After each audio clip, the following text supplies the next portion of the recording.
So, I went to Epic Universe. I still don't like the Harry Potter land, but I'm getting ahead of myself. I went to opening day, and I have to say right off the bat, my expectations for the park were blown out of the water. Not so much the park itself, I went in with pretty high expectations and they were mostly met. It was more to do with opening day itself going as amazingly as it did. I thought it was going to be crazy and overcrowded, and I fully expected that I was not going to be able to experience everything that I wanted to experience, but nearly everything was a walk-on, and I was able to get done everything that I wanted to. Some of it multiple times. I don't believe this was actually due to a low turnout. The day was sold out, both individual tickets and bundles that included a day at Epic Universe. It seems they just severely limited capacity so that way they wouldn't get overwhelmed and that opening day would look good in the press. I know a lot of the people that were visiting the parks that day were influencers, and it probably wouldn't have looked great if all the videos that came out from that day were people waiting for hours in line. And they will probably slowly increase capacity now to ease their way into more massive crowds.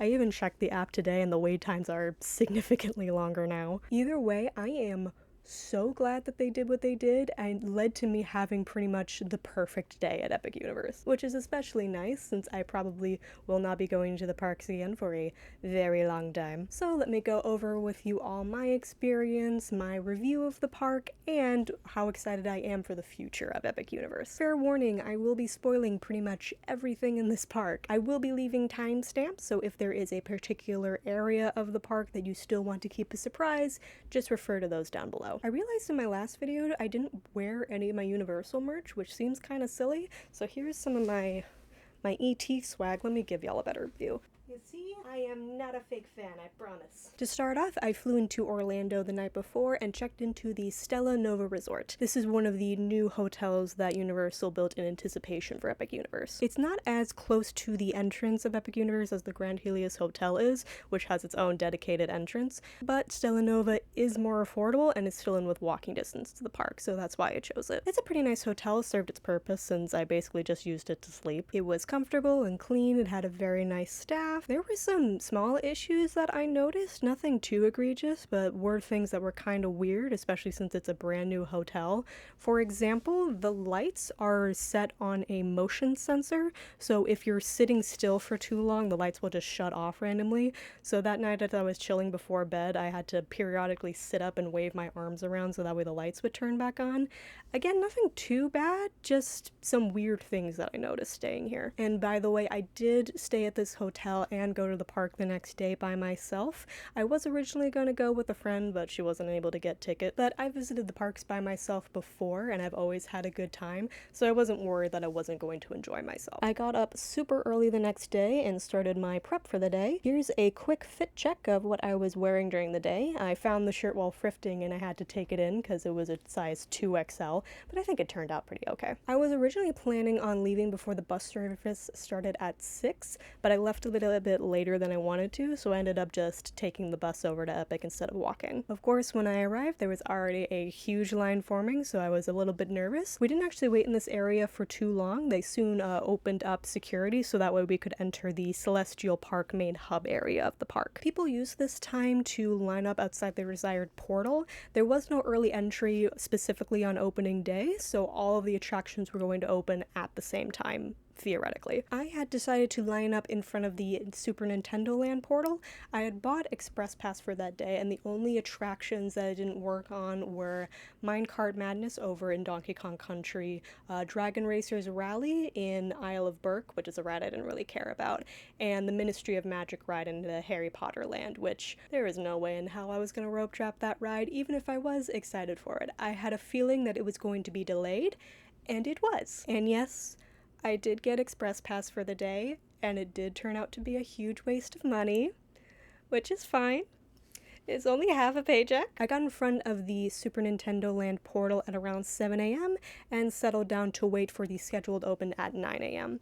There was an opening ceremony that happened at 8, but it was sort of in the central area of Celestial Park, so I didn't have a great view of it, but each portal did have their own individual moment, including the Nintendo portal, so I obviously had a very nice view of that. And surprisingly, even though it was only like 8:10 at this point, they opened up the portal portals, and we were able to enter the lands. Super Nintendo Land was great, as I expected. I have visited the Universal Park in Hollywood, which has its own Nintendo Land, so there was nothing too surprising here, at least in the main area. I also did not get a power-up band because I had spent enough money on this trip, so I didn't get to experience any of the interactive elements of the land, but I did see a bunch of people experiencing them and having a good time, especially the kids, so that aspect seems like a success. The Donkey Kong Country area was new to me though, and of course it was very well designed land as well, lots of little details and bright colors. The main ride of the land is Minecart Madness, which is what I headed to first. It's supposed to emulate these sections of the Donkey Kong games where you are, you guessed it, riding in a minecart and jumping from track to track. They created this illusion by having your cart go over a fake track, but have it connected to an actual track underneath. So that way it can make it seem like you were jumping over gaps, skimming over water, that sort of thing. I joined the single rider line and was able to go directly to the front. We even beat the regular line because it was a shorter walk, and the team members just immediately loaded all of the single riders on at the same time. It was a great first start. The roller coaster was fun. I was never genuinely fooled that I was jumping over gaps or anything like that, but it was a cool effect. And the ride wasn't as rough as I was expecting it to be, especially from what I heard from the previews, so that was a good sign. There was great animatronics and strong theming, even in the queue, which is a trend that you'll see popping up throughout the rest of the park. Next, I went back to the main area of Super Nintendo Land to ride Yoshi's Adventure, because it had a 5-minute wait. Very charming ride. It is a slow-moving omni-mover that winds through the land and has some indoor scenes. Very much a kid's ride though, and only hopped on to say I rode everything. It did have some great views of the land, including this cute moment that I spotted.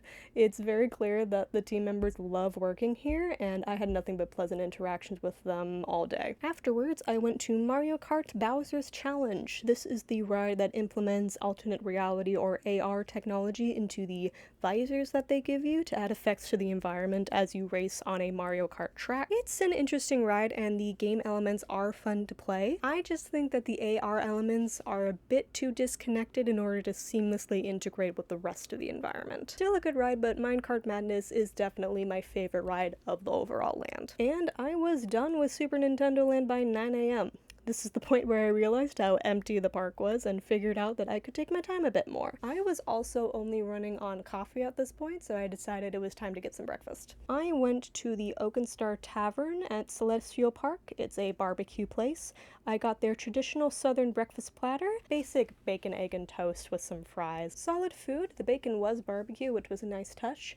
I do wish that the bread was a bit more toasted, but it was brioche, so I understand it's a bit delicate. I also got a glass of Celestial Spritz, which is one of the exclusive drinks to Celestial Park. It was pretty good, like a Fanta-style drink. Probably wouldn't be my go-to, but I might get it again. To help my stomach settle, I decided next to ride Constellation Carousel. It's a carousel, but it spins in a very similar way to spinning teacup rides. Smooth ride with a really nice soundtrack.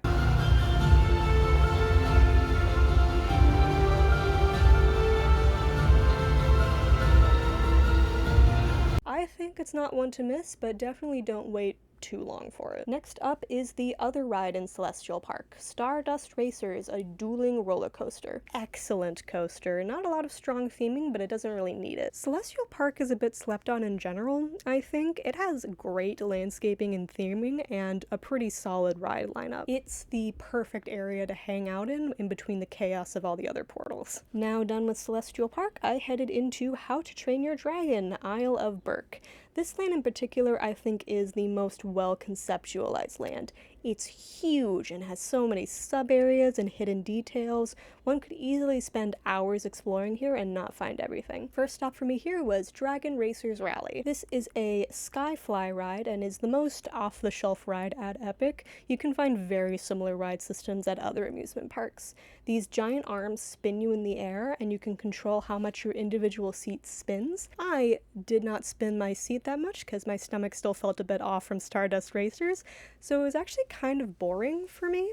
And there was another aspect of this ride which I don't know if it was intentional or if something wasn't working, but it's very quiet. There's no music or any other sound effects playing, so you're just kind of silently spinning in the air and makes it for a bit of an awkward ride experience. Overall, not a bad ride, just not really for me and is easily skippable if it has too long of a line, which can happen since this is one of the ones that doesn't have express. I headed to Hiccup's Wing Gliders next, the roller coaster of the land. Very fun coaster, not too intense but still thrilling enough for all ages. There is a very impressive Toothless animatronic on this ride that seems to be the same figure that they use in the meet and greets that they have in the land.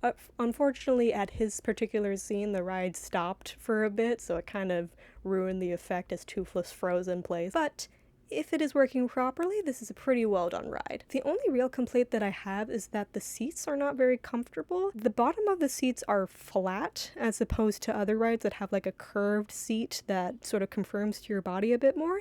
It just makes the whole thing a little uncomfortable. But that could just be a me thing and could be very comfortable for other riders. Up next is the water ride Fire Drill, where you're supposedly being taught how to put out fires because of, all the dragons.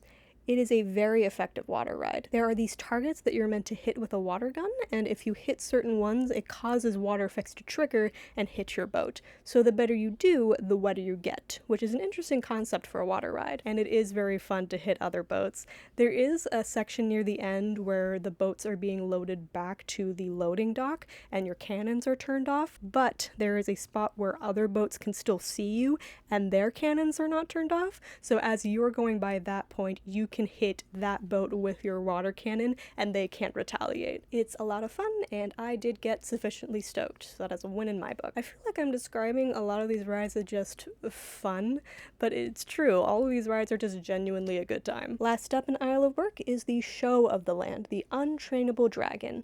They said no filming, so I didn't get any footage, even though I saw other people filming. I didn't want to be a pain to the team members. If there is one thing you do in Isle of Berk, have this be it. It is a truly breathtaking show. There's particularly one moment where the actor playing Hiccup flies over the audience on Toothless's back. It is a show-stopping moment. As I was exiting, I also saw that there was a character meet and greet with Astrid and her dragon. This meet and greet rotates throughout the day and is the place that you do that Toothless experience that I mentioned earlier. I did not do this or any other meet and greet or interact with any of the roaming characters that were in the land because that sounds like my worst nightmare, but if that is a thing that you are into, rest assured there are plenty of opportunities throughout this land and the rest of the park in general. I did explore around the Isle of Berk a little bit more, but once I was done with that, it was time for my most anticipated land, Dark Universe. The story of this land takes place in the village of Darkmoor, inspired apparently by a location in the original Universal Frankenstein movies. Victoria Frankenstein, the great-great-granddaughter of Henry Frankenstein, is continuing his work. She creates a Frankenstein monster of her own and traps various other monsters in the catacombs underneath the village. And there are clearly other supernatural creatures that inhabit this town as well. While I think Berk is the best designed land overall, Dark Universe is by far my favorite. The gothic aesthetic is right up my alley, and this is definitely the land that I spent the most time just wandering around in. First up this land is the main e-ticket, Monsters Unchained, the Frankenstein Experiment, where Victoria and her assistant Igor give you a tour of the catacombs and her magnum opus, Count Dracula Held Captive. And of course, things go wrong. And guys, I cannot overstate how amazing this ride is. It has the same Kuko arm ride system as Forbidden Journey in Universal Studios if you've ridden that ride, so there's nothing too groundbreaking in that sense, but the theming and the incredible animatronics and that there's so many of them and they're all working, well, except for the pre-show animatronics, which weren't working on my first ride, but the amount of practical effects they used, the seamless integration of those effects with the screens that they used, the fluidity of the motion. I have to move on, but if you haven't guessed already, this is my favorite thing in the entirety of Epic Universe.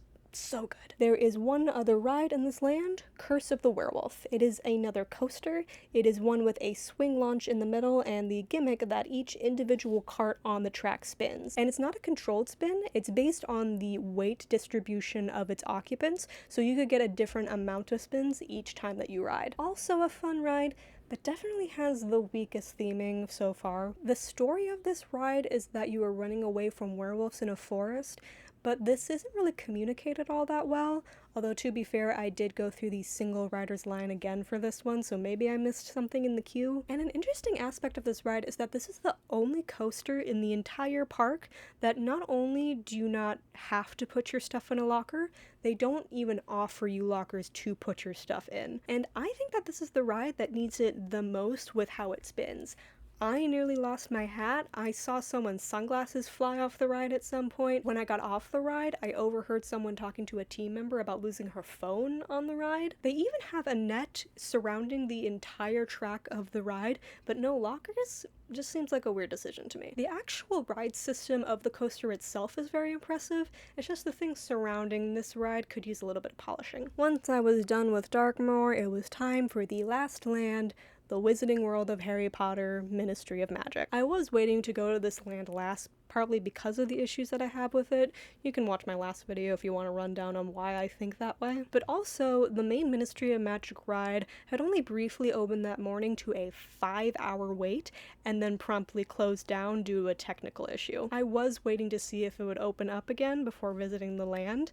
Despite my qualms with it, I did want to ride this ride, partially out of curiosity and to say I rode it, but also for the content. At this point, which was around noon, it was still delayed, but I was out of other things to do, so I decided to explore the rest of the land. Of course, the land is gorgeous, I will give it that. It truly does feel like the Wizarding World version of Paris. There are tons of little details to check out, and the spells did look intriguing, though I did not participate. I decided to do the only open attraction in the land of the show titled Les Cirques Arcanus. This takes place in a circus where the ringmaster has stolen Newt Scamander's briefcase with all his magical creatures inside to save his failing show.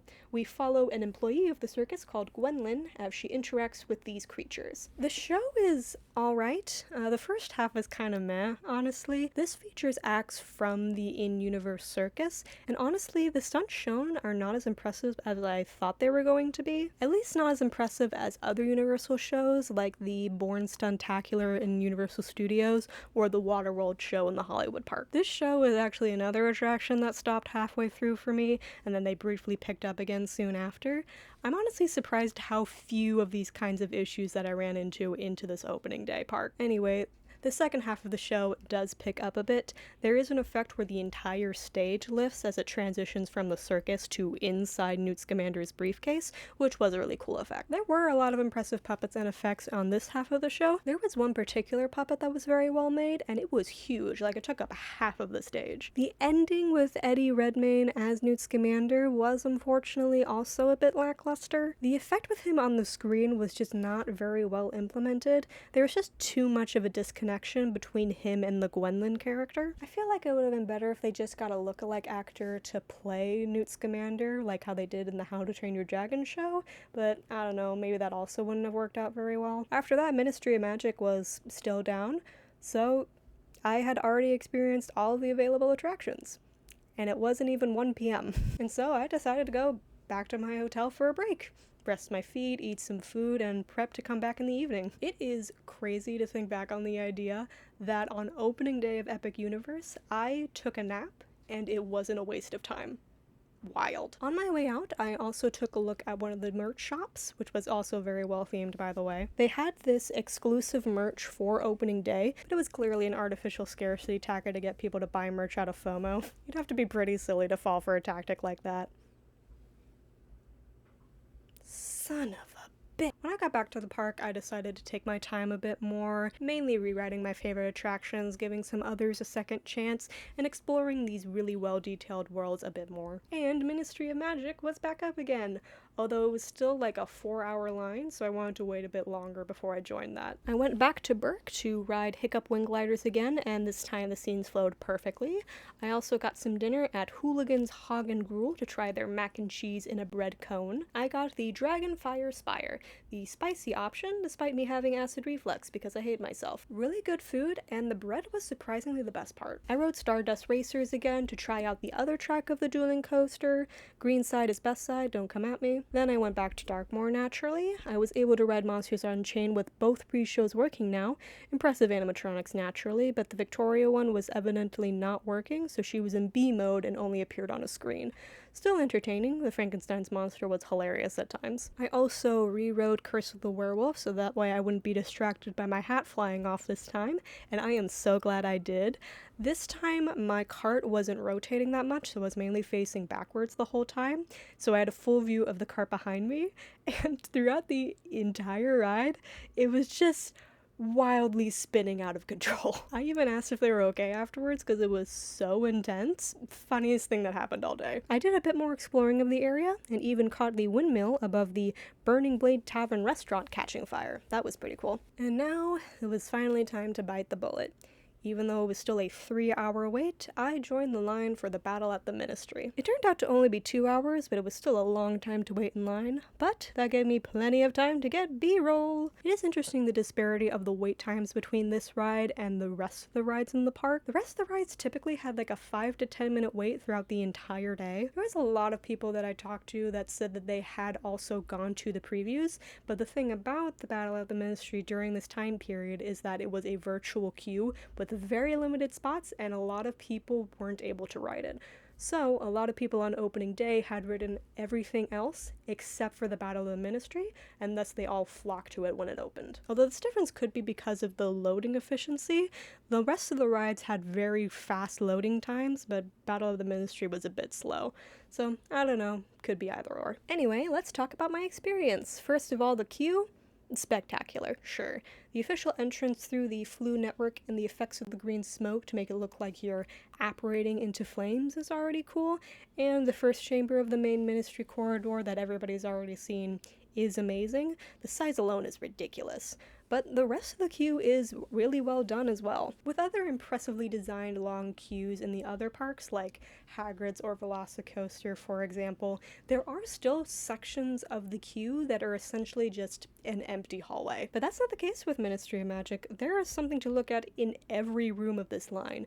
They knew that this is a line people would wait a long time in and really considered that into its design. And no, for people who have seen my last video, I did not see any additional explanations as to why we were going from the 1920s to the late 90s. It is still a very silly aspect of this land. Anyway, the ride itself, in my honest opinion, is kinda mid, which I was not expecting. This is a simulation ride system that is an upgraded version of the Amazing Adventures of Spider-Man and Transformers rides. So you're sitting in a vehicle that can move you up and down, side to side, spin you 360 degrees, etc. And this is in conjunction with the scenes playing out in front of you to enhance the story elements. There were some impressive moments like the Death Eater animatronics and the Erumpent? The horny rhino from the Fantastic Beasts movies, that animatronic was also very impressive. But the actual people animatronics came out a bit Uncanny Valley-y, and there are several moments in the ride where you're just watching a screen. And I get that the Spider-Man ride is also very screen heavy, and that is one of my favorite rides in Islands of Adventure. But there are sets and other things built around those screens in the Spider-Man ride that I think are much better implemented and do a much better job of enhancing the ride experience. And I think with Battle at the Ministry, there's just too many moments where it's literally just a screen with a very minimal movement. So yeah, I was a bit disappointed with this one. I probably would ride it again, but I definitely wouldn't wait more than half an hour for it tops. And I will be fair, the gentleman that sat next to me was clearly very drunk, and he kept slamming into me and being very loud throughout the ride. He seemed like a sweet guy otherwise, but it was very distracting and may have contributed to me souring towards this ride. But that marked the last attraction I needed to ride, and it was around 8 p.m. at this point, so I still had a couple hours to fill. I will also say I am so glad that the park was open until 10 p.m. This park is beautiful at night, and it's a shame that there's so few hours of darkness while Epic is open. I decided to go back to Nintendo Land since I felt a bit rushed that morning, looked around a bit more, and re-rode Minecart Madness. I will say this ride was much rougher than my ride in the morning. Maybe this was due to the fact that there were less of us in the ride vehicle? Who knows, but be aware that there is a drastic difference in the smoothness of this ride. I wanted a bit of a break after this, so I got some ice cream from a stand called the Frosty Moon and watched one of the brief fountain shows that plays throughout the day in Celestial Park. And then yes, I went back to Darkmoor, but it was dark out now. This is when you're meant to go to this land. This was mainly to explore the land more, and a lot of people were here now naturally, so it was much livelier. More of the roaming characters were out, there was special mood lighting, and I'm sure it looks terrible on my phone camera, but it was beautiful in person, I promise. And fine, maybe I rode Monsters Unchained again. Okay, maybe I rode it twice, but once I got off, they asked if I immediately wanted to hop on again. Am I supposed to say no to that? I finally left Darkmoor and went back to Celestial Park. I wanted to ride Constellation Carousel again because I thought that would be a good one to ride at night, but there was a brief delay and I didn't really feel like it was worth the wait. But I did ride Stardust Racers again since it also looked great at night. They light up the ride vehicles but don't light up the track itself to make it seem as though they're comets racing through the sky. Not a perfect effect, but still very nice to look at. I got off the ride at around 9:50 p.m. just in time for the nighttime spectacular starting, which was very lucky for me because I was not 100% certain that this was actually a thing. I didn't get any footage of this show because one, I was sure it was going to look terrible on my camera, and two, I don't think I would have done it justice even if I did have a high quality camera. The show also involved all of the fountains and all of the lights throughout Celestial Park, including the ones attached to the buildings. It was synchronized to the music, and each portal had their own little section. It was so well done, and such a unique nighttime experience for this park that goes beyond just a typical fireworks show. And with that, opening day at Epic Universe came to a close. On our way out, the team members were handing out these little commemorative opening day tickets, which was nice. Oh, and they also came with the NFT, but I then walked back to my hotel, went to bed, and checked out and flew home in the morning. I am so happy with this theme park and how well opening day went. There is not much that could have been done to make this day better in my opinion. My final count is Mario Kart, Bowser's Challenge, Yoshi's Adventure, Dragon Racer's Rally, Fire Drill, and the Battle at the Ministry once, Minecart Madness, Hiccups Wing Gliders, and Curse of the Werewolf twice, Monsters Unchained, the Frankenstein Experiment 4 times, and I did also watch both the shows, The Untrainable Dragon and Les Cirques Arcanus. And this is not including everything else I did, the exploring I did, the chatting with other people, the food that I ate, etc. My final rankings of the lands are number 1, Dark Universe, number 2, Isle of Berk, number 3, Celestial Park, number 4, Super Nintendo Land, and finally number 5, the Ministry of Magic. Keep in mind, I did not do any of the power-up band interaction stuff in Super Nintendo Land, nor did I do any of the wand spells in Ministry of Magic, so if those are things that you enjoyed or things that you're excited to try, those are obviously going to boost those lands up in the rankings in your mind. I am so excited for the future of Epic Universe.